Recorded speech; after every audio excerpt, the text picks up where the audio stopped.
Gracias por continuar con nosotros en nuestro espacio Hablemos de la Biblia. Hoy tenemos un programa súper especial, lo cual aquellas personas que nos están mirando, yo les invito a que tomen lápiz y papel, porque hoy vamos a conocer algunas interpretaciones de la Biblia a través de la cultura y el idioma hebreo. Para eso, hoy tenemos un invitado muy especial, que es el maestro, tanto en cultura como en idioma, Yonalvi de León, que a pesar de ser el maestro en estas dos ramas del judaísmo, es mi hermano y es mi amigo. Yonalvi, bienvenido a tu espacio, Hablemos de la Biblia, hermano.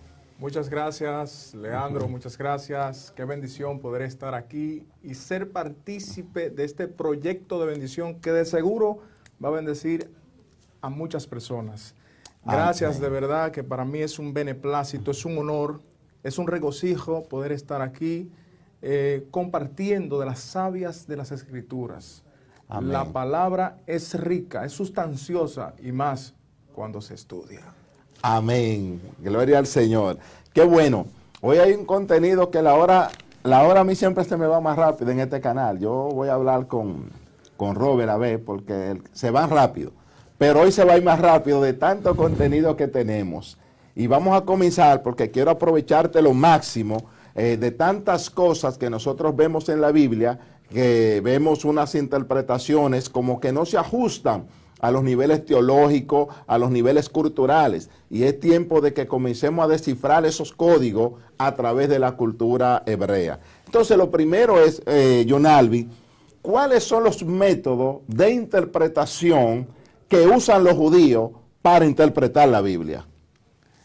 Mira, por muchos años, yo recuerdo que cuando íbamos a las iglesias nos decían: tienen que comenzar a leer el libro de Juan para que conozcan los evangelios, la vida de Jesús, todo eso. Pero ¿qué pasa? El creyente va leyendo y se va formando con lagunas y con precariedades en cuanto a conocimiento.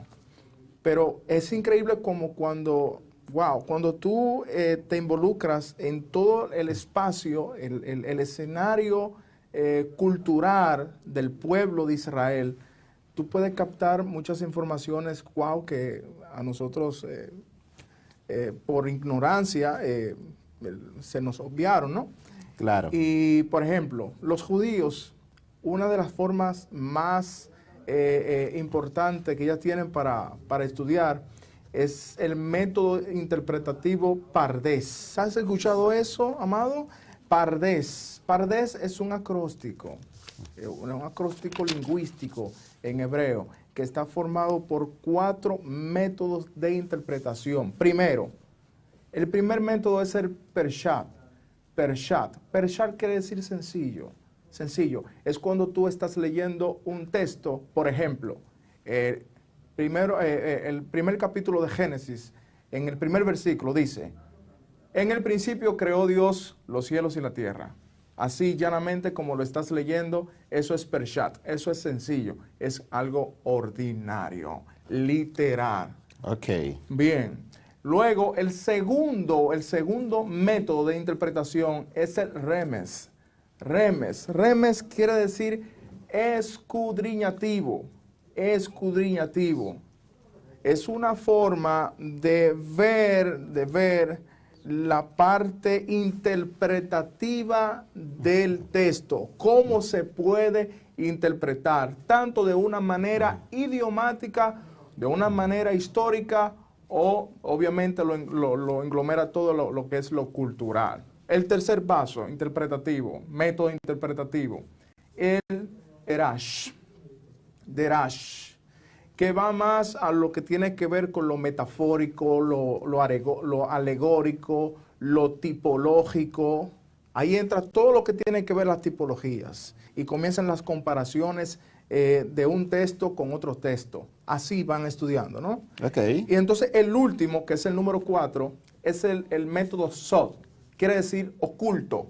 secreto. Sod. Sod, así, como se escucha, S-O-D. Sod, quiere decir oculto, secreto. Es la forma más profunda y más espiritual, más elevada de interpretar un texto bíblico. Esa es la parte ya espiritual, o sea, la parte esotérica, la parte mística del verso que se está leyendo. Esos son los 4 métodos interpretativos. Cuentan los sabios judíos que cada método tiene 60,000 formas, 60,000 formas de interpretarse. Incluso, escucha, si un alumno en una yeshiva es una escuela de estudio de Torah, o sea, haciendo alusión a la Torah es refiriéndome a los 5 primeros libros de la Biblia. A eso es lo que se llama Torah, como la instrucción dada por el Eterno a Moisés. Una yeshiva es una escuela de Torah. En la yeshiva, por ejemplo, el rabino o el moré está instruyendo. Si un alumno tiene una interpretación conforme a un texto y la interpretación es bien fuerte, bien amena al momento, el rabino lo que le va a decir es, wow, está tremenda, ¿no? Se le fue revelada a Moisés, o sea, a Moisés se le fue revelada. Porque para ellos, Moisés adquirió tanta revelación por el Eterno que todas las revelaciones que se le iban a dar a las generaciones, hasta la hoy presente, ya Moisés la sabía. Ok, mira, en ese orden que veo las maneras que hay de interpretación bíblica, veo que hoy los predicadores, evangelistas y muchos pastores no utilizan ciertos métodos de interpretación. Por ende, es que nosotros vemos muchas iglesias en muchos lugares. Hay, por ejemplo, lugares que hay hasta 30, 40, hasta 50 iglesias. Y yo muchas veces me he preguntado, Dios mío, ¿por qué es que hay tanta iglesia? Vemos una persona que se convierte, como que no va acorde con lo que el pastor dice, y dice, yo me voy de aquí y pone una iglesia. Y veo como que hay una desorganización en cuanto a lo que es la estructura evangélica, tanto en la República Dominicana como en otros países, porque yo que he viajado y he visto, también he visto el sinnúmero de iglesias, y parte de eso es muchas veces por no tener una interpretación correcta acerca de la Biblia. Veo aquí esos 4 métodos, me gustó bastante, distinguido Moré, le llamo Moré porque en hebreo maestro quiere decir Moré. Entonces, el método percha, como decía, método sencillo y ordinario. Y ahí, en ese único método, es que se quedan muchos predicadores de la Biblia. En lo sencillo. En lo sencillo. En lo llano. Y no profundizan a la verdad en lo que quiere decir la palabra de Dios. Distinguido Moré, en los tiempos de Jesús, habían varios tipos de escuelas. Exacto. Podemos decir de escuelas teológicas. Así es. ¿Perteneció Jesús a una escuela de esa? Debió pertenecer, porque no había forma de que tú fueras maestro y estuvieras instruyendo y capacitando discípulos si no pertenecías a una escuela rabínica. Era una tendencia pertenecer a una escuela rabínica porque era la que te formaba y tú te encauzabas en una trayectoria de oficio, de enseñanza, a través de esa escuela. Por ejemplo, estaba la escuela de Hillel, era un poco más abierta, creía obviamente que el Mesías vendría como el siervo sufriente, y estaba también la escuela de Shammai, ¿no? Sí. Era un poco más rígida, tenía unos parámetros, unos patrones un poco más fuertes en cuanto a las halajot. Las halajot son éticas. Sí. Éticas que resguardan los mandamientos que están ya escritos, por ejemplo. Ok, y si yo te preguntara, entre esas 2 escuelas, la Hillel y la de Shammai, ¿el maestro perteneció a una de esas 2? Se dice que Yeshua, Jesús de Nazaret, perteneció a la escuela de Hillel. ¿Por cuánto? Recuerda que en varios episodios de la Biblia a Jesús se le toca el borde del manto, ¿no? Sí. El borde del manto, o sea, él portaba obviamente un manto, que posteriormente a eso se le llama talit, y a ese manto se le colocaban unos zipsiot. Zipsiot son como unos flecos. Sí. Unos flecos que están establecidos en la Torá como mandamiento. Colgarás un fleco en los bordes de tus vestiduras. Y esto será para ustedes un mandamiento perpetuo. Okay. Recuerda una mujer que le tocó la mujer de flujo de sangre. O sea, y salió y que virtud, salió sanidad de él. Bien, lo que pasa es que según el profeta Malachía, en hebreo Melachi Hanaví,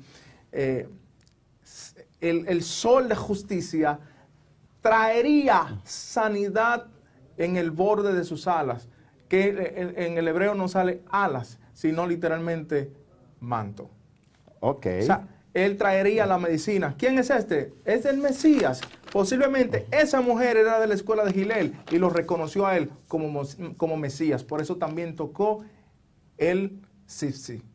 Excelente, wow. Era un acontecimiento profético que se estaba cumpliendo. Ya, qué profundo.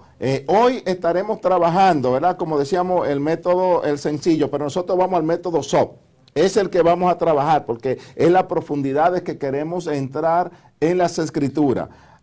Distinguido hermano, mira, hay veces que nosotros escuchamos muchas interpretaciones, personas predicando en los podios, en los púlpitos, acerca de la Biblia, y uno que más o menos, para no hacer un poco sobresalido, una ley un chin.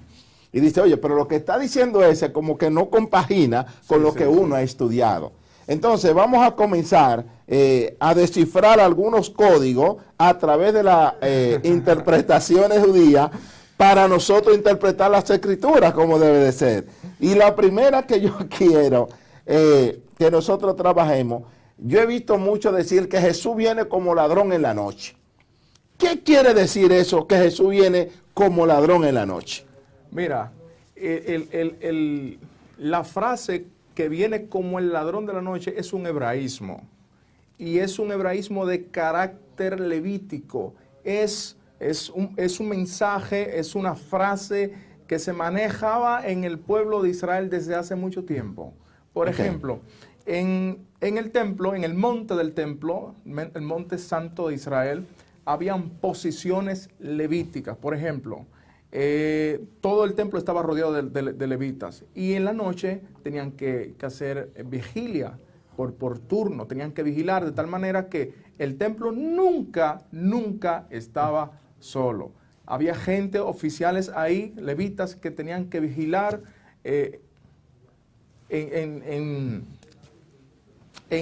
según su posición.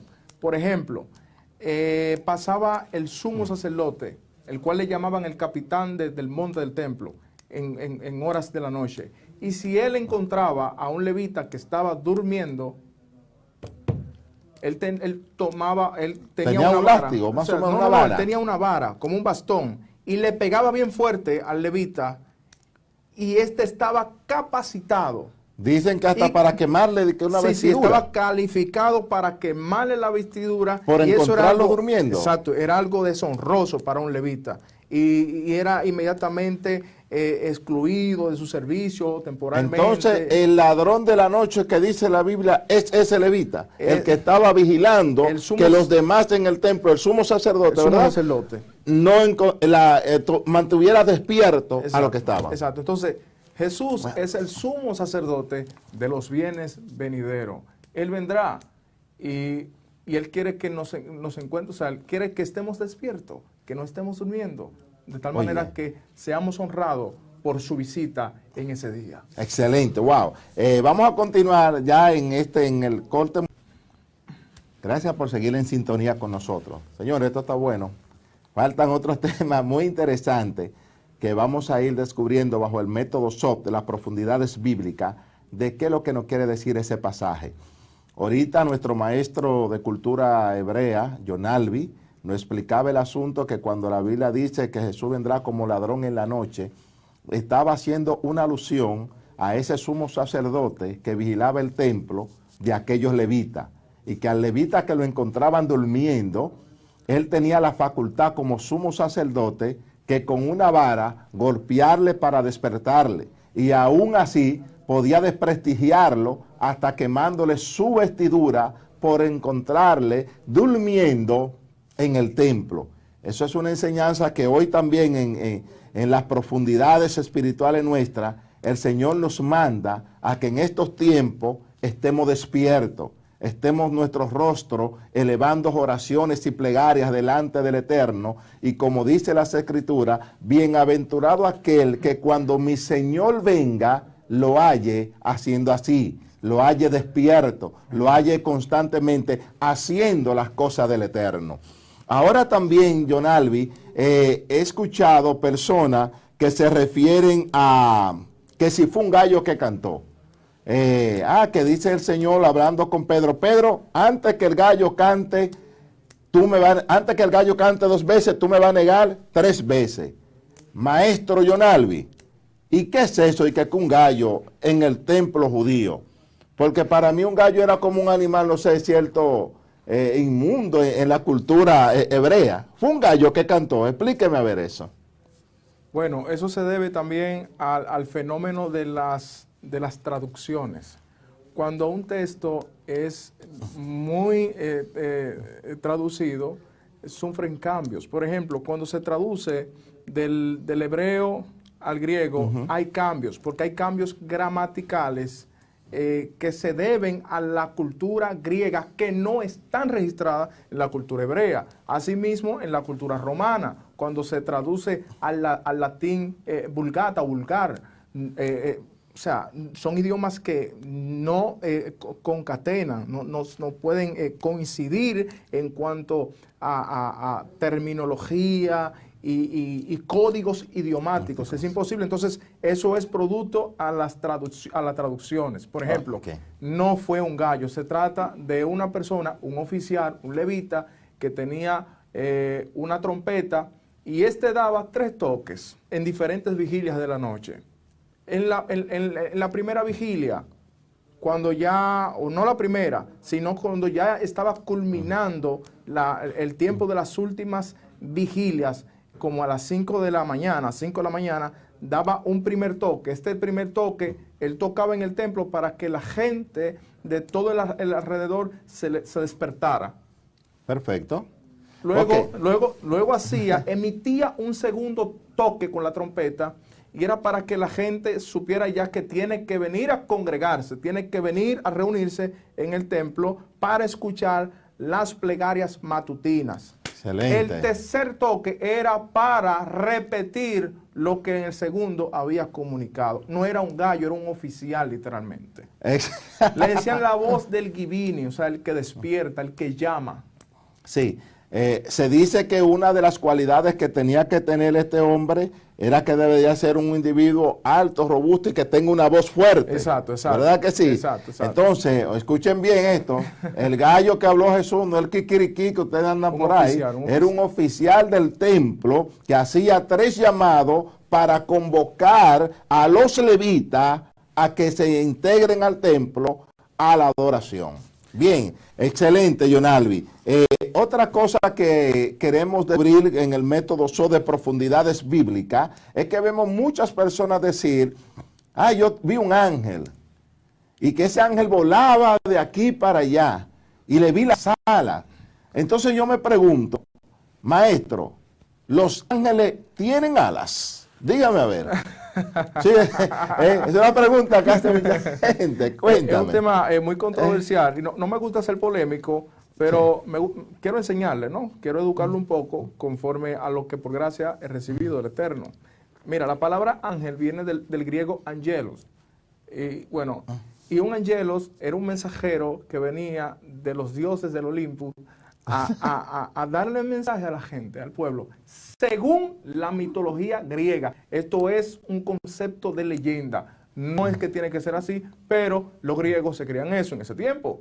Claro. Entonces, la palabra ángel es como un emisario de los dioses. Y ese ángel, según para los griegos, y como pasa en los romanos, tiene alas, es transparentado, translúcido, hermoso, es brillante, es radiante. Bueno, le dan esa experiencia, le dan esa apariencia de hermosura y todas esas cosas. Pero para la cultura hebrea, un ángel se dice malach. Malach viene del verbo lach, que quiere decir un enviado o una persona que da un mensaje, que está comisionado, está designado para dar un mensaje. Esta persona puede ser de carne, de hueso, o sea, de una persona normal, común y corriente. Es como que yo te diga a ti, Leandro, ve donde el hermano Luis, por ejemplo, y dale este mensaje. Exacto. Yo estoy haciendo ahí el trabajo de un ángel, un mensajero. Un mensajero, para un hebreo eso Correcto. es un mensajero, o sea, nada que ver, o sea, bueno. Sí, Claro, porque sin descartar las experiencias espirituales. Claro. Porque hay seres que el Eterno, por ejemplo, el ángel o sea, el mensajero del Eterno, que es un representante del Eterno, que se dice que es el mismo Mashiach. Por ejemplo, ese ángel que estuvo con Jacob, con Gedeón, con Moisés, los que con muchos visitaron a personajes. María. Exacto. En fin. Exacto, con Manoas también. Exacto. O sea, muchas experiencias. Mensajeros en sí. Exacto. Y su Pero contextura no tiene que ser particularmente con alas, como un ave, como lo O pinta. sea, es un mensajero. Es un mensajero. Recuérdate tú que el mundo fue culturizado por la cultura griega, lo cual hasta el día de hoy todavía hay ráfagas de viento de la cultura griega en muchísimos. Eso es helenismo. Sí, en muchísimas partes todavía. Interesante eso. Bueno, hemos aprendido hoy de el ladrón en la noche, ¿verdad? Hemos aprendido también el canto del gallo, de que no era